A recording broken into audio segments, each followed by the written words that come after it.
Hi. So last time, if you remember last year around the same time, we saved some seeds from our homegrown veggies, and now it's the time of the year to sow them again.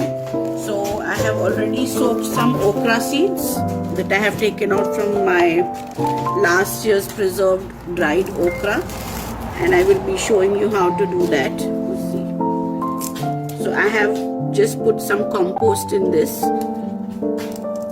And you see, one dried okra can give you so many seeds. See.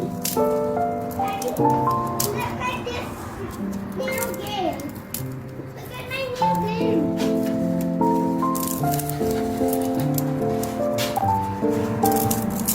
Daddy, let's play.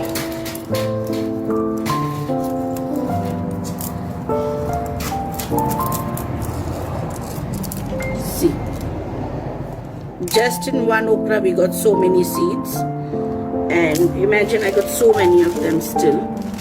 And this is the bottle gourd seeds that I preserved last year, and this is the green chili seeds. So this is my first time when we've tried to preserve the seeds and sow them again the next year.